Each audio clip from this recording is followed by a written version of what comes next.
From Trump's love for Saudi Arabia, we turn to his plans for China. U.S. Secretary of Defense Pete Hegseth is in Japan. He's basically the American defense minister. He is in Japan and he has been sent by President Trump himself. Pete Hegseth's task is clear: prepare for war with China. This is his first visit to Asia in his current role. His first stop was in the Philippines. Hegseth announced unwavering support for Manila. The U.S. and the Philippines are expanding their ties. Both nations see China as a threat, but the optics in Manila were rather tame. Two joint press conferences were held. Both lacked substance. It was the usual diplomatic stuff.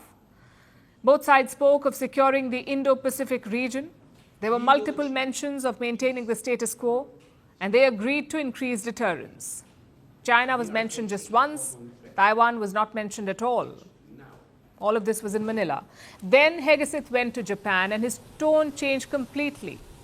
He has made some big announcements in Tokyo. One, the U.S. is recommitting to Japan. Two, the U.S. will send more troops to Japan. And three, a new war-fighting command will be established in Japan. Listen to this. America's warriors stand shoulder to shoulder every day with their Japan Self-Defense Force counterparts. Our forces operate and train together across all domains to uphold deterrence. America and Japan stand firmly together in the face of aggressive and coercive actions by the Communist Chinese. And with that, I want to announce that the Defense Department has started phase one of upgrading U.S. Forces Japan to a joint force headquarters. Hegseth directly named China as a threat, and he said this in Tokyo. So clearly, Trump is pivoting hard towards Japan. He's creating a new war-fighting command. What does that mean? What is a war-fighting command? You see, as of now, the U.S. has many soldiers in Japan, more than 55,000 troops, according to the latest reports. More than 55,000 American troops in Japan. It is the largest overseas deployment for Washington. These American troops are scattered across Japan, mostly in 8 major bases.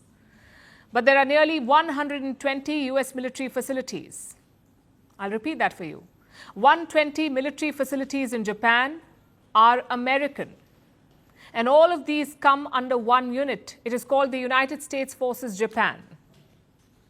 This unit is a subordinate of the U.S. Indo-Pacific Command. It oversees logistical and administrative tasks in Japan.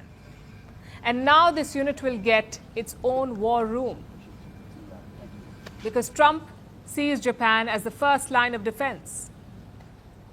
So the U.S. commander in Japan can now launch offensive missions. And this is a major shift in the American doctrine. Until now, they were only training Japanese forces. They were not meant to launch attacks. So this is a serious upgrade. Listen to this. This also means reorganizing U.S. Forces Japan into a warfighting headquarters, increasing its staff and giving its commander the authorities needed to accomplish new missions. As I mentioned in our meeting, America and Japan, we seek peace.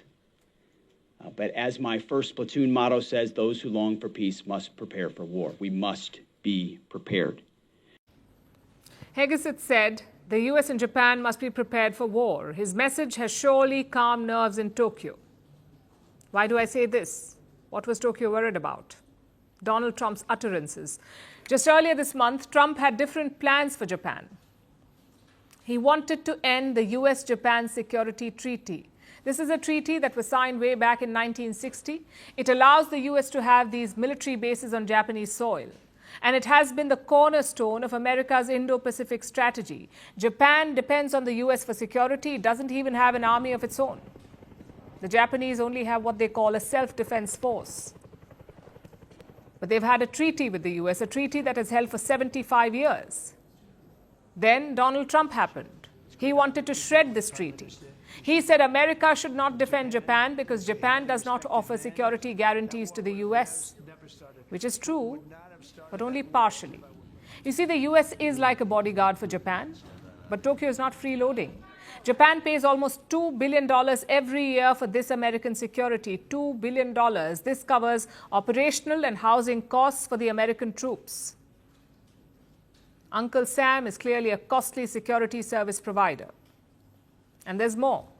This pact gives the US access to prime real estate. There are American facilities on nearly all of Japan's strategic islands, like Okinawa, which is the closest Japanese island to Taiwan. It also houses the largest American base in the Indo-Pacific, so it makes sense for the US to have Japan as a strategic ally. And Donald Trump knows this. He's trying to arm twist them to get a better deal. That's classic real estate tycoon behavior.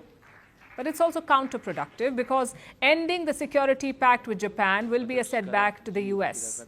America's strategy against China is incomplete without Japan. And Pete Hegseth's visit is an admission of that reality. He has set the tone with a new war command and additional troops. Clearly, Trump is in no mood to let go of Japan. Greeting you with aloha and namaste. I love India. Presence, occupation of a territory by another country pertains to India, what we saw in Kashmir. How do you see Trump's America? Yes, the current administration behaves differently from the previous administration.